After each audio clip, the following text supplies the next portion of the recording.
안녕하세요. 크리스탈과 함께 책 읽는 시간입니다. 오늘 함께 하실 작품은 지인 웹스터의 키다리 아저씨입니다. 지인 웹스터는 미국의 아동문학가로 1876년 미국 뉴욕주에서 태어났습니다. 아버지는 출판업자였고 어머니는 톰 소여의 모험으로 유명한 마크 트웨인의 조카입니다. 대학에서 영문학과 경제학을 전공했으며 학생 때부터 신문사의 기자활동가, 교내 문학 잡지에 단편을 기고할 만큼 작품 활동을 활발히 했습니다.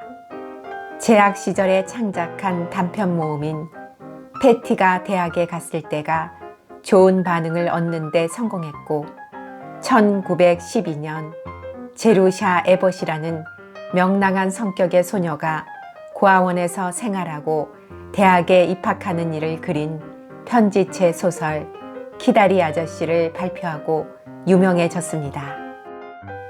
1915년 9월 그녀의 나이 40세 때 변호사와 결혼했으나 이듬해 6월 첫 딸을 낳고 불행하게도 사망하였습니다. 작품으로는 키다리 아저씨, 패티의 대학 시절 등이 있습니다. 구독, 좋아요, 알림 설정 부탁드립니다.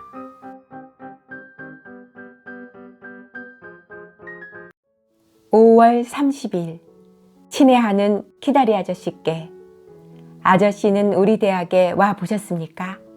이건 단순한 수사적인 질문일 뿐이니까 신경 쓰실 필요는 없어요. 이곳의 5월은 마치 천국 같아요. 모든 감목들이 꽃을 피우고 큰 나무들은 아름다운 실록으로 옷을 갈아입고 심지어 늙은 소나무조차 새롭고 싱싱한 느낌입니다.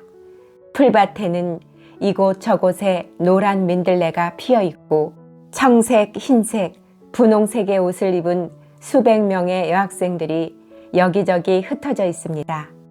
방학이 곧 시작되므로 모든 학생들은 밝고 즐거운 기분입니다. 방학을 생각하니 시험도 걱정거리가 되지 않습니다. 이러한 마음이 우리가 갖고 싶은 행복한 마음이 아닐까요? 아, 그리고 아저씨, 저는 그 가운데서도 가장 행복해요. 왜냐하면 저는 이제 더 이상 고아원에 있지도 않으며 더 이상 애를 돌보는 것도 타이핑도 장부 정리도 하지 않아도 상관없어요. 사실은 아저씨가 아니었더라면 지금도 이런 일들을 하고 있을 거예요. 지난날의 모든 잘못을 사과합니다. 저는 늘 리페트 원장님에게 건방졌던 것을 사과합니다. 프레드 퍼긴즈의 따귀를 때린 것도 사과합니다. 설탕 그릇에 소금을 넣은 것도 사과합니다. 이사님들 등 뒤에서 얼굴을 찡그렸던 것을 사과합니다. 저는 이제 더없이 행복하므로 모두에게 상냥하고 친절하며 좋은 일을 하려 합니다. 그리고 이번 여름방학에는 가능한 많은 것을 써서 훌륭한 작가로서의 제 일보를 내디딜 생각입니다. 이 얼마나 의기양양한 기분입니까? 참, 그리고 아름다운 성격을 기를 작정입니다. 제 성격은 엄동설안에는 시들지만 따스한 햇살만 비치면 빨리 자랍니다. 이것은 누구의 경우에나 마찬가지입니다. 역경과 슬픔, 그리고 실망이 도덕적 정신력을 키워준다는 이론에 저는 찬성할 수 없습니다. 행복한 사람일수록 남에게 친절을 더 베풀 수 있는 것입니다. 저는 염세주의자를 믿지 않습니다. 염세주의자란 말은 참 멋진 말이지요. 이제 막 배운 말이에요. 아저씨는 염세주의자가 아니시겠죠? 참, 제가 학교에 대한 얘기로 편지를 시작했었지요. 저는 아저씨가 잠깐이라도 이곳에 들러주시기를 원합니다. 오시면 제가 아저씨를 여기저기 안내하면서 저것은 도서관입니다. 아저씨, 여기는 가스실이랍니다. 아저씨 왼편에 있는 고딕식 건물은 체육관이며 그 옆에 있는 튜도르 로마네스크식 건물이 새로 지은 부속병원입니다. 하고 말씀을 드릴 수 있게 될 텐데요. 저는 사람들을 안내하는 일을 곧잘 해요. 저는 고아원에서 줄곧 안내를 해왔으며 여기서도 오늘 하루 종일 안내를 했어요. 열심히 했어요. 그리고 또 남자를 안내했어요. 이것은 참 특별한 경험이었어요. 저는 남자와 대화를 나눈 적도 없어요. 때로 이사들과는 얘기를 한 적이 있지만 그건 계산해서 제외하고요. 아저씨, 용서하세요. 제가 이사들을 나쁘게 말하는 것은 아저씨의 기분을 상하게 하기 위한 것은 아니에요. 저는 아저씨가 다른 이사님들과 같다고는 생각지 않는걸요. 아저씨는 단지 우연히 이사가 되신 거겠죠.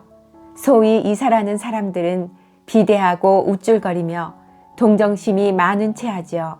이사들은 애들의 머리를 쓰다듬어주며 금시계줄을 늘어뜨리고 있지요. 이 그림은 꼭 6월의 빈대같이 생겼지요.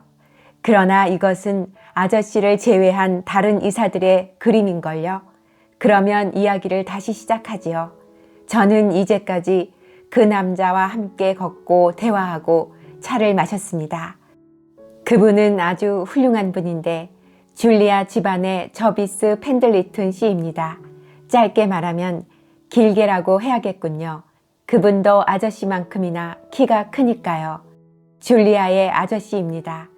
일 때문에 읍에 오셨다가 조카를 보기 위해 우리 대학에 잠깐 들르신 거예요. 그분은 줄리아 아버지의 막내 동생인데 줄리아는 그분과 그렇게 친하게 지내지는 않나 봐요. 그분은 줄리아를 어린애일 때 잠깐 보고 마음에 들지 않는다고 그 이후에는 다시 거들떠 보지도 않았나 봐요. 그분은 응접실에 모자, 지팡이, 장갑을 옆에 놓고 앉아 있었는데 아주 품위 있게 보였어요. 줄리아와 셀리는 7교시 수업이 있어서 시간을 낼 수 없었어요. 그래서 줄리아는 제 방으로 달려와 그분을 안내해서 교내를 두루 구경시켜 드리고 나서 7교시 수업이 끝날 때 자기한테 와달라고 부탁했어요. 저는 펜들리튼 집안 사람은 별로 관심이 없기 때문에 그저 마지못해서 그렇게 하리라 승낙했어요. 그러나 직접 대해보니까 아주 상냥한 분이더군요. 그분은 정말 순수한 분이셨어요. 전혀 펜들리튼 가문 사람으로 생각되질 않았어요. 우리는 정말 즐거웠어요. 그래서 저는 아저씨가 한 분 계셨으면 하는 생각이 났어요. 아저씨를 진짜 우리 아저씨라 생각해도 괜찮겠지요? 아저씨가 할머니보다 더 좋으리라고 생각합니다. 아저씨, 펜들리튼 씨는 20년 전에 아저씨를 연상시켜 주었어요. 우리는 서로 만나지 않았지만 저는 아저씨를 친숙하게 잘 알고 있지요. 그분은 키가 크고 마른 편인데 거무스름한 얼굴에 주름이 많았어요.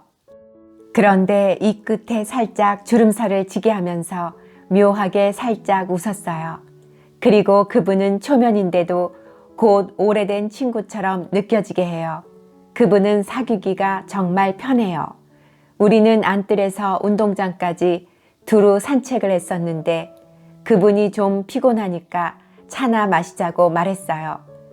그분은 소나무 사이를 잠깐 걸어가면 되는 학교 바로 밖에 있는 대학 식당에 가자고 제의했어요. 제가 줄리아와 셀리에게로 돌아가야 한다고 말하니까 그분은 조카들에게 홍차를 너무 많이 마시게 하고 싶지 않다고 했어요. 홍차를 너무 많이 마시면 신경질적이 된다나요? 그래서 우리는 살짝 가서 발코니에 아담하고 예쁜 테이블에 자리를 잡고 홍차, 머핀, 마멀레이드 그리고 아이스크림과 케이크를 먹었어요. 식당은 마침 텅 비어 있었어요.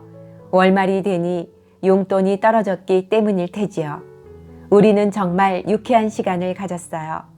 그러나 그분은 돌아오자마자 기차를 놓치지 않기 위해 급히 달려가야 했습니다. 그래서 줄리아를 얼핏 만나보고 떠났어요. 줄리아는 아저씨를 데리고 나갔다고 화가 이만저만이 아니었습니다. 그분은 아주 돈이 많은 부자인데다가 조카들에게 인기가 있는 아저씨인가 봐요. 그분이 부자라니까 다행이에요. 식당에서 먹은 것들이 한 사람분에 60센트짜리인걸요. 오늘 아침 월요일이 되었습니다. 그분으로부터 줄리아, 셀리, 그리고 저에게 보내는 초콜릿 3상자가 속달로 배달되었어요. 아저씨, 이 일을 어떻게 생각하시는지요? 남자한테서 초콜릿을 선물 받다니. 저는 이제 고아가 아니라 숙녀라는 느낌을 갖기 시작했어요. 저는 언젠가 아저씨가 여기 오셔서 홍차를 마시면서 제 마음에 드는 분인지를 보여주셨으면 얼마나 좋을까 하고 생각합니다. 그러나 아저씨가 제 마음에 안 든다면 정말 큰일이지요. 그러나 저는 아저씨가 꼭 제 마음에 들 것이라는 걸 느낄 수 있어요. 그러면 자, 아저씨께 경의를 표하겠어요. 저는 결코 아저씨를 잊지 않겠어요. 주디 올림. 추신. 오늘 아침 일어나 거울을 보니까 여태까지 보지 못했던 완전히 새로운 보조개가 생겨 있어요. 참 이상한 일이에요. 아저씨는 이 보조개가 어디에서 생겼다고 생각하십니까? 6월 9일. 친애하는 키다리 아저씨께. 정말 즐거운 날이에요. 저는 지금 막 마지막 시험인 생리학 시험을 끝마쳤어요. 그러면 이제 석 달 동안을 농장에서 보내는 거예요. 저는 농장이 어떤 곳인지 알지 못해요. 저는 아직까지 농장이라는 데를 가본 일이 없었으니까요. 차창으로 본 것 외에는 농장이라는 것을 밖에서도 바라본 적이 없어요. 그러나 저는 농장을 좋아할 것 같아요. 그리고 자유라는 것을 한껏 즐길 거예요. 저는 아직 존 그리어 고아원에서 나왔다는 것에 익숙하지 못하답니다. 고아원을 생각할 때마다 두려움으로 등골이 오싹합니다. 저는 리페트 원장님이 제 등을 잡으려고 팔을 뻗어가지고 뒤쫓아 오지 않나 하고 어깨 너머로 보면서 더 빨리 뛰지 않으면 안 되겠다고 생각합니다. 제가 올여름에는 누구에게도 마음 쓰지 않아도 되겠죠. 네? 아저씨의 형식적인 권위는 제게 조금도 부담이 되지 않아요. 아저씨가 저를 귀찮게 하기에는 너무 멀리 떨어져 계시지요. 저의 가난한 리페트 원장님은 영원히 죽은 거예요. 그리고 샘플 집안은 저의 정신생활을 감시할 까닭은 없겠죠. 그래요. 확실히 그럴 이유는 없어요. 저는 이제 완전히 어른이 된걸요. 만세. 이제 짐을 끓이기 위해 편지를 줄여야겠어요. 짐은 트렁크 1개, 홍차 주전자와 접시, 그리고 방석과 책을 넣은 상자 3개입니다. 영원한 아저씨의 벗인 주디 올림. 추신. 여기 생리학 시험 문제를 함께 보냅니다. 아저씨는 이 문제를 풀 수 있겠습니까? 토요일 밤 록 윌로우 농장에서 사랑하는 키다리 아저씨께 저는 이제 막 도착하여 짐도 풀지 않았으나 농장이 얼마나 좋은 곳인가를 아저씨에게 알리는 것이 우선이라고 생각해요. 이곳은 정말 천국입니다. 이렇게 좋은 곳이 또 어디 있겠어요? 집은 그림과 같이 네모져 있습니다. 그리고 오래된 집이에요. 100년 이상 되었나 봐요. 이 집엔 제가 그릴 수 없는 쪽으로 베란다가 있고 앞에 조그맣게 보기 좋은 현관이 있어요. 그림으로 제대로 나타내지 못했지만 새털로 만든 먼지털이처럼 그린 것은 단풍나무이고 찻길 양옆에 있는 가시가 삐죽삐죽 달린 것은 산들거리는 소나무와 솔송나무입니다. 이 집은 언덕 꼭대기에 있어 몇 마일이나 이어진 초원과 멀리 언덕들의 능선까지 바라볼 수 있습니다. 이것이 코네티커트주 지형의 특색으로 언덕들이 물결과 같이 굽이쳐 나아가고 있습니다. 그런데 노길로우 농장이 바로 그 물결의 꼭대기에 위치하고 있는 것입니다.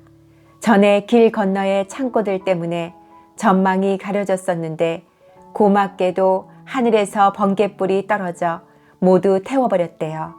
이 농장에 있는 사람은 샘플 부부와 일하는 처녀 1명과 일꾼 2명이에요.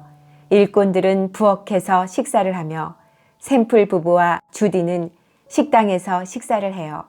우리의 저녁 식단은 햄, 계란, 비스켓, 꿀, 젤리 케이크, 파이, 피클, 치즈가 있었고 홍차까지 마셨으며 저녁을 먹는 동안 이것저것 많은 얘기를 했어요. 저는 이제까지 이렇게 사람들을 웃겨본 일은 처음인 것 같아요. 제가 말하는 것이 무엇이든 우스운가 봐요. 이것은 아마 제가 시골에 와본 적이 전혀 없고 제 질문에서 어처구니 없는 무지가 드러났기 때문일 거예요. 십자표를 한 방은 살인사건이 일어난 곳이 아니라 제가 생활할 방입니다. 제 방은 크고 네모지며 오래된 훌륭한 가구와 막대기로 받쳐서 열 수 있는 창문들이 있고 금박으로 가장자리가 장식된 녹색 차일이 있습니다. 그런데 이 금박은 손으로 만지면 떨어집니다. 그리고 아주 큰 네모진 마호가니 책상이 있습니다. 저는 이 책상 위에 팔꿈치를 올려놓고 소설을 쓰면서 여름을 날 생각입니다. 아저씨, 저는 아주 흥분되어 있어요. 사방을 살펴보고 싶어 내일까지 기다릴 수가 없어요. 지금은 저녁 8시 30분이지만 촛불을 끄고 잠을 청해봐야겠어요. 이곳에서는 5시가 기상시간이랍니다. 아저씨는 이런 재미를 아시는지요? 지금의 제가 정말 주디인지 믿어지지 않습니다. 아저씨와 주님께서 저에게 분에 넘치는 은혜를 주셨습니다. 저는 훌륭한 사람이 되어 이 은혜에 보답하겠어요. 저는 지금 훌륭한 사람이 되어가고 있어요. 두고 보세요. 안녕히 주무세요. 주디 올림. 추신, 개구리들과 새끼 돼지들의 울음소리를 아저씨께 들려드리고 싶습니다. 그리고 저 초생딸도 보여드릴 수 있으면 좋을 텐데요. 달이 저의 오른쪽 어깨 너머로 보입니다. 7월 12일 록윌로우에서 친애하는 기다리 아저씨께 아저씨의 비서가 어떻게 이 록윌로우 농장을 아는지요? 이것은 수사학적 질문이 아닙니다. 저는 진정으로 알고 싶습니다. 좀 들어보세요. 저비스 펜들리튼 씨가 과거에 이 농장의 주인이었는데 지금은 늙은 샘플 부인에게 주었죠. 아저씨, 이렇게 재미있는 우연의 일치가 있을까요? 샘플 부인은 그분을 저비도련님이라고 부르면서 어릴 때의 그분이 얼마나 사랑스러웠는지에 대해 말해요. 부인이 상자에 넣어 보관하던 그분의 어릴 적 머리칼을 보았는데 빨갛더군요. 적어도 불구스름은 해요. 제가 저비도련님을 안다고 하니까 샘플 부인은 저에게 아주 친절하게 대해주었어요. 펜들리튼 집안 사람을 안다는 게 록윌로우 농장에서는 가장 훌륭한 소개장이에요. 그중 저비도련님의 인기가 최고랍니다. 줄리아는 전혀 인기가 없어요. 고소하죠? 농장에서 재미나는 일이 점점 늘어납니다. 저는 어제 건초를 나르는 마차를 타보았습니다. 이곳에는 3마리의 큰 돼지와 9마리의 새끼 돼지가 있는데 정말 잘 먹어요. 그놈들은 정말 돼지들이에요. 이곳에서는 또한 아주 많은 귀여운 병아리, 오리, 칠면조, 꿩을 키우고 있습니다. 아저씨는 농장에서 살 수 있는데도 불구하고 도시에서 살고 있는 것을 보니 저로선 도저히 이해가 안 가는군요. 계란을 찾아 모으는 것이 매일 제가 할 일입니다. 어제 저는 검정 암탉이 숨어 들어간 둥지로 가기 위해 강의 대들보를 기어가다가 그만 떨어지고 말았습니다.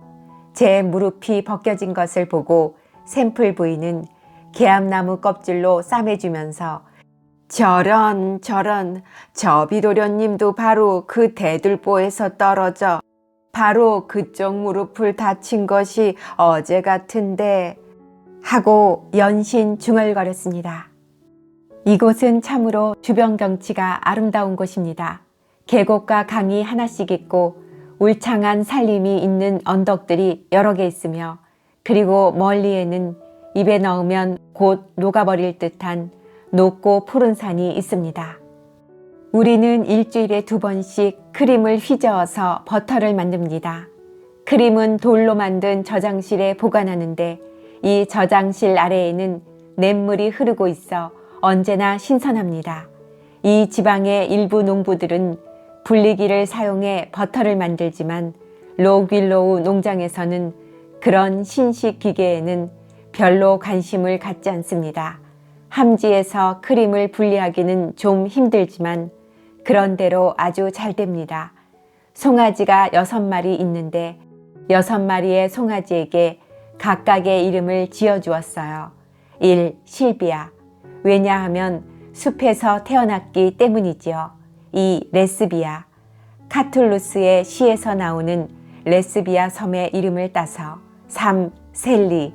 4. 줄리아. 얼룩이 져 있고 특징이 없는 동물이니까. 5. 주디. 제 이름을 따서요. 6. 키다리 아저씨. 아저씨는 개의치 않겠죠. 그놈은 순종 저지종인데 성품이 순해요.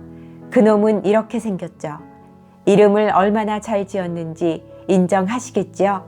저는 부르의 명작을 집필하기 시작할 시간이 도저히 나지 않는군요. 농사일이 무척 바빠서요. 늘 아저씨의 벗인 주디 올림. 추신 1. 저는 도너츠 만드는 법을 배웠어요. 추신 2. 만약 양계를 하실 생각이 있으시면 버프 오핑톤스를 기르세요. 솜털이 전혀 없어요. 추신 3. 제가 어제 만든 싱싱하고 맛있는 버터를 한 덩어리 아저씨에게 보낼 수 있으면 좋을 텐데요. 저는 이제 버터를 썩 잘 만든답니다. 추신 4. 아래 그림은 미래의 대문호인 에버트 양이 소를 몰고 집으로 가는 모습입니다. 일요일, 친애하는 키다리 아저씨께 참 이상한 일이 생겼어요. 어제 오후 아저씨께 보낼 편지를 쓰기 시작했는데 기껏 쓴 것이 친애하는 키다리 아저씨께라는 서두를 썼을 뿐이었어요. 그것을 썼을 때 저는 저녁 식사 때 먹을 검은 딸기를 따겠다고 약속한 일이 떠올라 편지 쓰던 것을 책상 위에 그대로 놓고 밖으로 나갔어요. 그런 후 오늘 다시 책상에 가봤더니 편지 한가운데 무엇이 있었는지 아세요? 그것은 진짜 장링검이었어요. 저는 그놈의 한 다리를 아주 조심스럽게 잡아 창문 밖으로 떨어뜨렸어요. 저는 장링거미를 절대 해치지 않겠어요. 그놈들을 보면 늘 아저씨가 떠오르는걸요. 우리는 마차를 타고 읍내의 교회에 갔어요. 이 작고 아담한 교회는 첨탑이 있는 흰 건물로 앞면에는 3개의 도리아식 기둥을 가지고 있습니다. 아마 이오니아식인지도 모르겠어요. 저는 이것들이 잘 구분이 안 가요.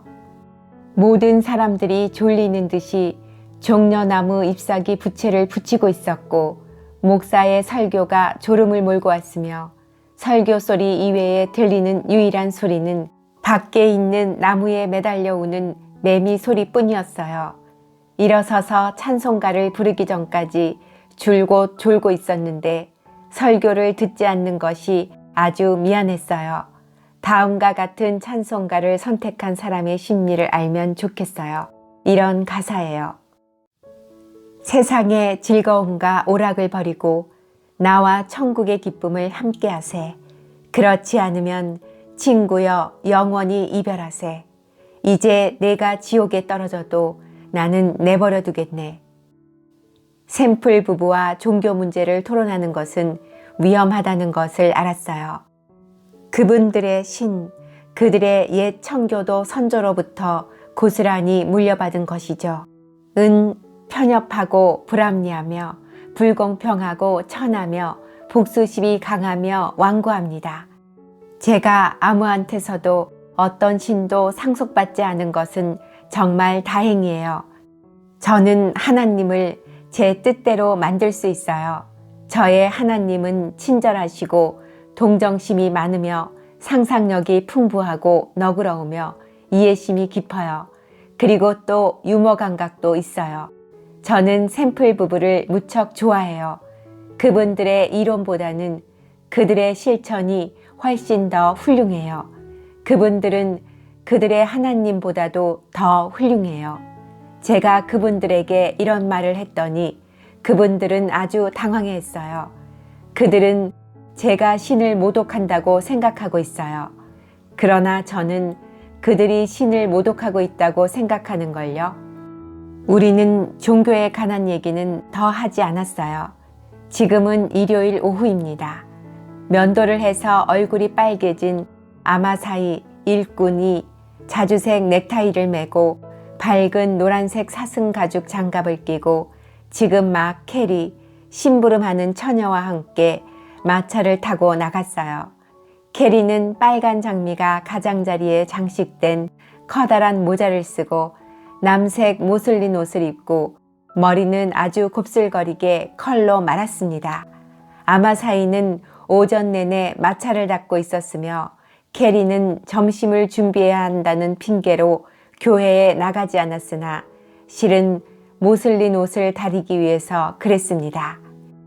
2분 후 이 편지를 모두 쓴 후 자리에 앉아서 다락에서 발견한 책을 읽을 참이에요.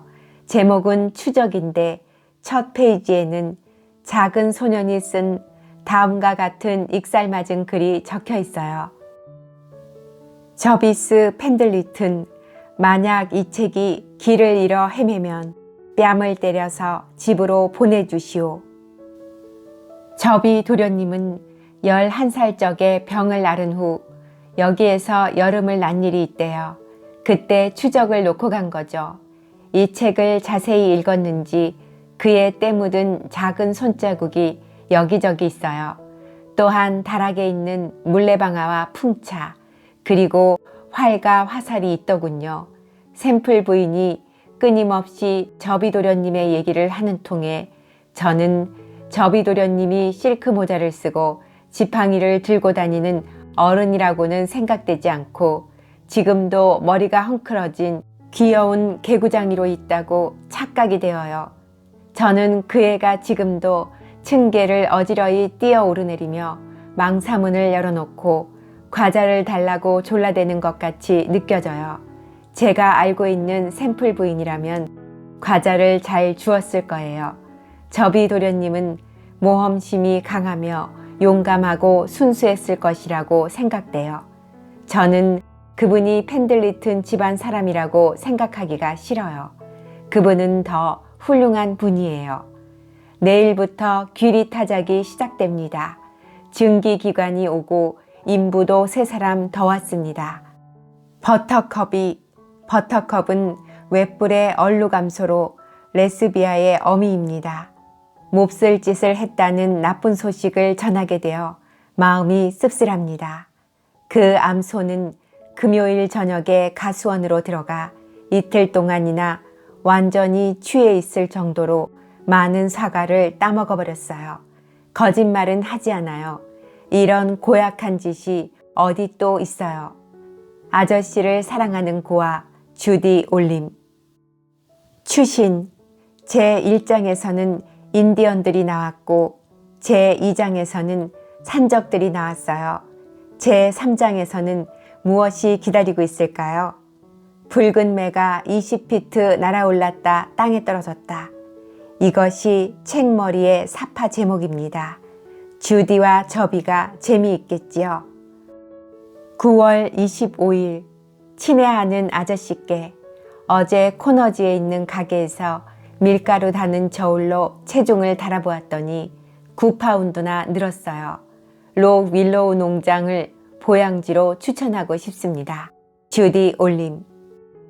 9월 25일 친애하는 키다리 아저씨께 이제 전 2학년이에요. 지난 금요일에 돌아왔어요. 록 윌로우 농장을 떠나기는 가슴 아픈 일이지만 학교에 돌아오게 되니까 기쁘군요. 낯익은 곳에 다시 돌아온다는 것은 즐거운 일이에요. 저는 이제 대학생활에서 느끼는 불편이란 하나도 없으며 모든 것을 마음대로 해요. 사실 이제 온 세상이 내 집같이 느껴져요. 제가 묵인을 받아 겨우 이 세상에 몰래 끼어든 것이 아니라 이 세상에 한 가족으로 태어났다는 느낌이 들기 시작했어요. 제가 무얼 말하려는지 아저씨가 이해한다는 것은 아주 힘든 일일 거예요. 이사가 될 정도로 신분이 높으신 분은 고아처럼 하잘것없는 사람의 느낌을 이해할 수 없어요. 아저씨, 이제 다른 얘기를 들어보세요. 제가 어떤 학생들과 함께 방을 쓰게 된지 아세요? 셀리 맥브라이드와 줄리아 펜들리튼이에요. 정말이에요. 우리는 공부방 하나와 작은 침실 3개를 써요. 그림을 보세요. 지난 봄 셀리와 저는 같은 방을 쓰기로 결정했는데 줄리아가 셀리와 함께 있기로 마음먹었대요. 참 이상하죠? 셀리와 줄리아는 닮은 곳이라곤 전혀 없어요. 그러나 펜들리튼 집안 사람들은 천성이 보수적이어서 변화를 적대시해요. 근사한 표현이죠. 하여간 우리는 함께 지내게 되었어요. 얼마 전까지도 존 그리어 고아원의 고아였던 제루샤 에버트가 펜들리튼 집안 사람들과 같은 방을 쓰다니 참 놀랍죠. 미국은 민주주의 국가입니다. 셀리는 학급 대표에 입후보했는데 별 이변이 없는 한 당선이 확실해요. 권모술수가 주위를 가득 메우고 있습니다. 우리 여대생들이 얼마나 능숙한 정치가인지 아저씨께 보여주고 싶어요. 우리 여성들이 권리를 찾게 되면 남성들은 권리를 유지하는 데에 있는 힘을 다해야 할 거예요. 선거일은 토요일이고 당선자가 누구이든 저녁에 횃불 행진을 하게 됩니다. 저는 화학을 배우기 시작했어요. 화학은 가장 생소한 과목입니다. 전에는 이런 것이 존재하는 줄도 몰랐어요. 분자니 원자니 하는 것들을 배워요. 하여튼 다음 달에 가서는 더 잘 설명할 수 있게 되겠지요. 또한 변론법과 논리학도 배우기 시작했습니다. 또한 세계사도요. 윌리엄 셰익스피어의 희곡들, 그리고 프랑스어, 이렇게 몇 년만 더 공부하면 저는 굉장한 지식인이 되겠지요. 저는 프랑스어보다 경제학을 택했어야 하는데 그렇게 할 용기가 나지 않았어요. 왜냐하면 제가 프랑스어를 다시 선택하지 않으면 교수님이 학점을 주지 않으려고 했기 때문이에요. 사실 저는 6월 시험을 겨우 통과했는걸요. 그러나 저는 고등학교에서 배운 것들이 충분하지는 않았다고 말하고 싶어요. 영어만큼 빨리 프랑스어를 구사하는 학생이 한 명 있어요. 그 학생은 어려서 부모님을 따라 외국에 갔었는데 그곳에서 3년간 수녀원 학교를 다녔었대요. 아저씨도 그 학생이 다른 학생들보다 프랑스어를 잘하리라는 것을 짐작할 수 있을 거예요. 불규칙 동사 따위는 아무것도 아닌 듯이 외고 있어요. 우리 부모들이 어린 저를 고아원에 버리는 대신 프랑스 수녀원에 버렸으면 얼마나 좋았겠어요. 아니에요. 그것도 싫어요. 왜냐하면 그렇게 되었더라면 제가 아저씨를 만날 일은 결코 없었을 테니까요. 저는 프랑스어를 잘하는 것보다 아저씨를 알게 된 것을 더 큰 행복으로 생각합니다. 아저씨, 이제 그치겠어요. 지금 해리어트 마르틴한테 가서 화학 문제를 함께 공부한 후 슬며시 학급 대표 선출 문제에 대한 의견을 조금 전해주려고 해요. 정치를 하는 아저씨의 벗, J. 에버트 올림.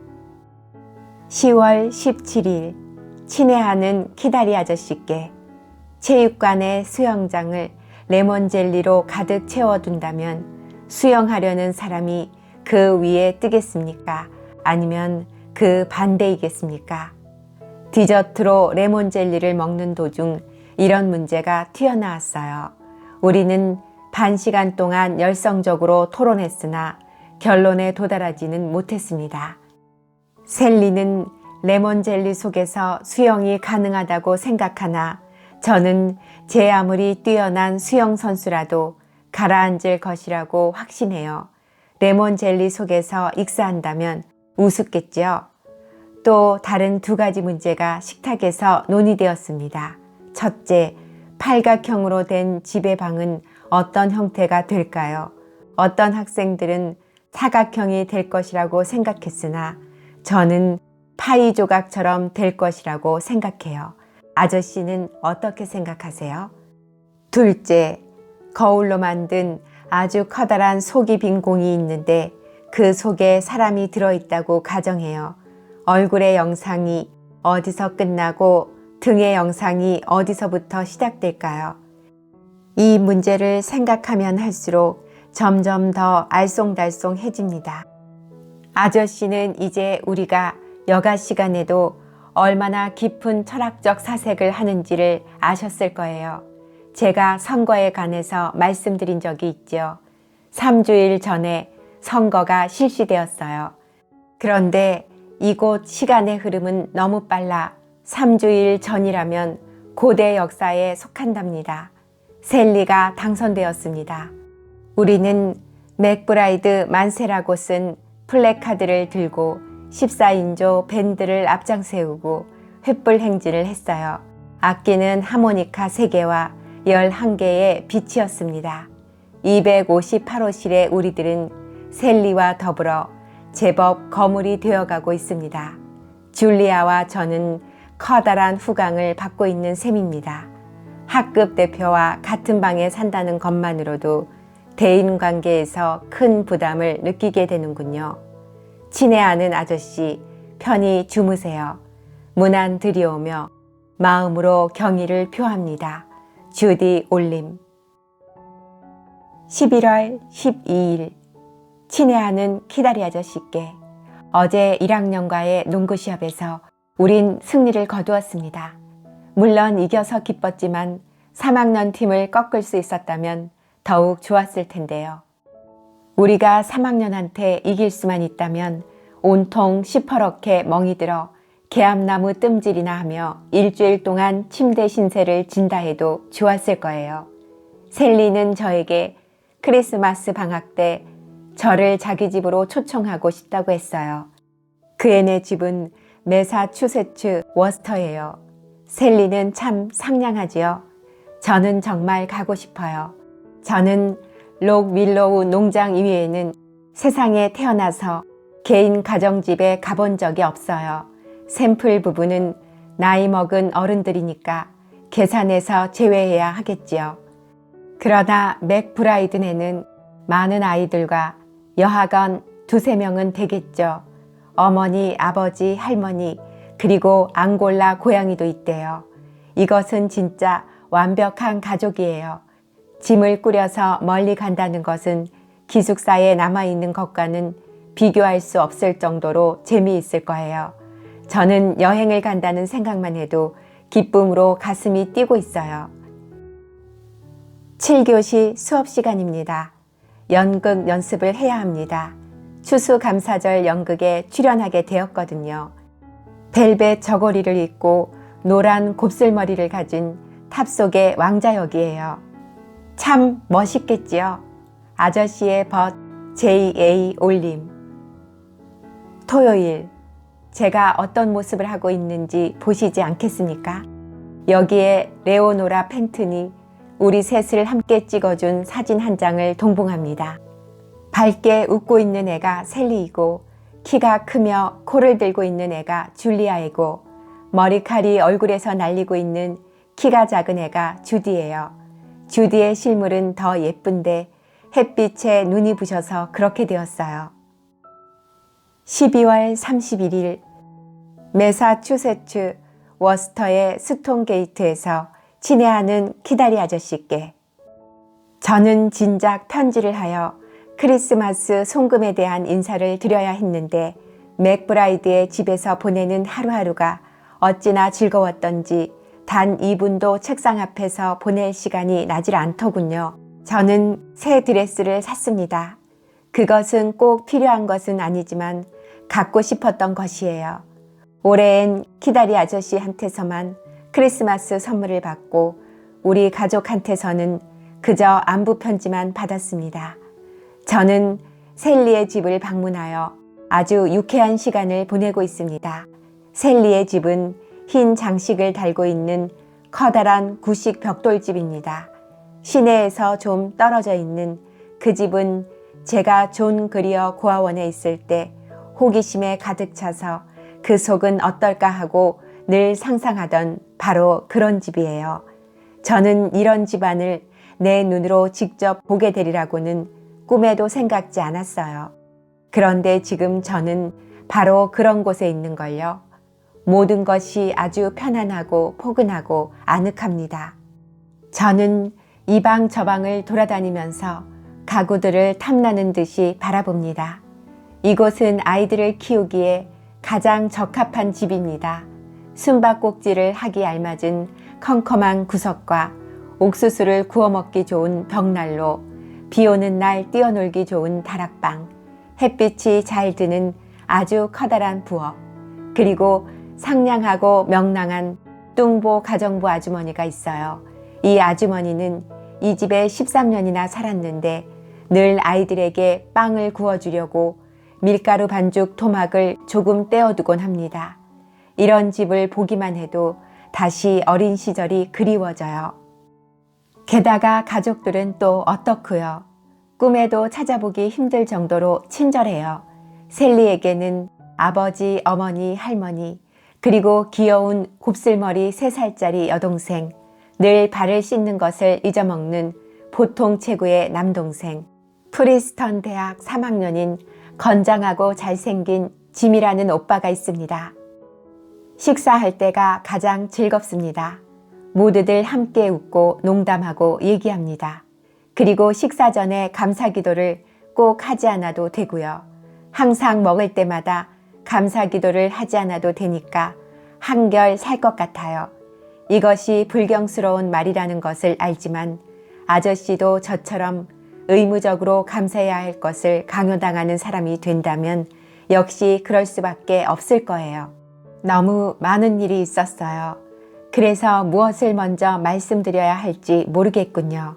셀리의 아버지는 공장을 경영하시는데 크리스마스 이브에는 종업원들의 자녀를 위해 트리를 만들었어요. 사철나무와 홀리나무로 장식된 긴 포장실에 세워두었습니다. 지미 맥브라이드가 산타클로스 복장을 하고 셀리와 제가 옆에서 선물을 나누어 주는 것을 도와주었어요. 아저씨, 참 묘한 느낌이 들었습니다. 저는 존 그리어 고아원의 이사처럼 자선을 베푸는 사람이 된 기분이었어요. 저는 사탕이 묻어 끈적끈적한 입술을 가진 귀염둥이 소년에게 키스해 주었어요. 그러나 저는 누구의 머리를 쓰다듬는 행동을 하지는 않았어요. 그리고 크리스마스 이틀 후에는 그 집에서 저를 위해 무도회를 열어주었어요. 그것은 난생 처음 참석해본 무도회입니다. 대학에서도 무도회가 있으나 여학생끼리 춤추는 거예요. 저는 새 이브닝 드레스를 입고 아저씨의 크리스마스 선물 참 고마워요. 흰색 긴 장갑을 끼고 하얀 새틴 무도화를 신었습니다. 완전하고 철저하고 절대적인 저의 행복에 단 하나의 결함이라면 리페트 원장님에게 제가 지미 맥브라이드와 커틸리언 춤을 추는 광경을 보여줄 수 없었다는 사실뿐이에요. 아저씨가 다음에 고아원을 방문하실 때 원장님에게 이 얘기를 해주세요. 아저씨의 벗, 주디 에버트 올림. 추신. 제가 위대한 작가가 못되고 결국 평범한 여자로 그치고 만다면 아저씨는 무척 실망하시겠지요. 토요일 6시 30분. 친애하는 아저씨께 오늘 우리들은 거리에 나가려고 했는데 맙소사 비가 억수처럼 퍼부었어요.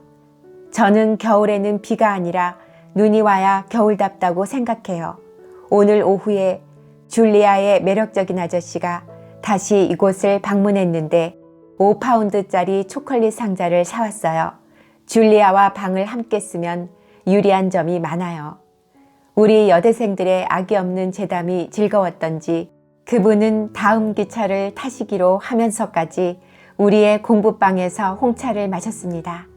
그런데 우리는 사감한테 그분을 우리 방으로 들어오게 하는 것을 허락받기 위해 무진애를 썼습니다. 아버지와 할아버지도 여학생 기숙사 안에 들어오게 하는 것은 힘든 일인데 아저씨는 말할 필요도 없죠. 오빠나 사촌 오빠들은 거의 불가능해요. 줄리아는 공증인 앞에서 그분이 아저씨라는 것을 서약해야 했으며 읍서기의 증명서를 첨부했어요. 저도 법률 지식이 꽤 있지요. 그런데 이런 수속에도 불구하고 저비스 아저씨께서 얼마나 젊고 미남인지를 사감이 알았다면 그분은 우리와 홍차를 마실 수 없었으리라고 생각해요. 여하간 그분은 우리 공부방에 들어오시게 되었어요. 우리는 스위스 치즈를 넣은 갈색 샌드위치에 홍차를 마셨어요. 그분도 샌드위치 만드는 것을 도와주시고 나서 4개나 드셨어요. 저는 그분에게 제가 작년 여름방학 때 록 윌로우 농장에서 보낸 일을 말씀드렸지요. 우리는 샘플 부부와 말들과 소들 그리고 병아리들에 관해 유쾌한 얘기들을 나누었어요. 그분의 기억에 남아있는 말들은 그로브 이외에는 모두 죽었어요. 그로브는 그분이 마지막으로 농장에 갔을 때 망아지였었대요. 그런데 그로브는 이제 아주 늙어서 절뚝거리면서 겨우 돌아다녀요. 저비 도련님은 저에게 지금도 거기에서는 선반 제일 아래 파란 접시로 덮은 노란 항아리 속에 도너츠를 넣어두느냐고 물었는데 바로 그대로인걸요.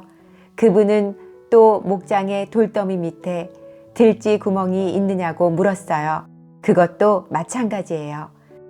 아마사이가 지난해 여름에 살찌고 큰 회색 들쥐를 잡았는데 그것은 저비도련님이 어린 소년이었을 때 잡은 것의 25대 손자인지도 모르죠. 제가 그분 앞에서 저비도련님이라고 불렀으나 그분은 조금도 언짢아하지 않았어요. 줄리아는 아저씨가 여느 때에는 좀처럼 접근하기 힘든 분인데 이렇게 상냥해진 것은 처음 보았대요. 그러나 줄리아가 전혀 재담이 없어서 그랬겠죠. 남자들을 대할 때에는 재치가 필요하다는 것을 알았어요. 남자들이란 잘 쓰다듬어주면 가르랑거리며 잘못 쓰다듬어주면 침을 뱉지요. 이것은 그리 점잖은 은유는 아니지만 그저 상징적으로 말한 거예요. 우리는 마리 바슈키르 체프의 일기를 읽고 있어요. 이것은 정말 놀라운 글이에요. 자, 이 구절을 보세요. 지난밤 나는 절망의 발작에 사로잡혀 신음하다가 마침내 식당의 시계를 바닷속으로 던져버리고 말았다. 저는 이 구절을 읽고 나서 천재가 아닌 편이 훨씬 좋겠다고 생각했어요. 천재란 주위에 있는 무엇에 관해 아주 귀찮아하지요. 그래서 가구에 대해선 파괴적이지요. 맙소사, 비가 마구 퍼붓고 있어요. 오늘 밤 채플에 가려면 수영을 해서 가야 될 것 같군요. 영원한 아저씨의 주디 올림.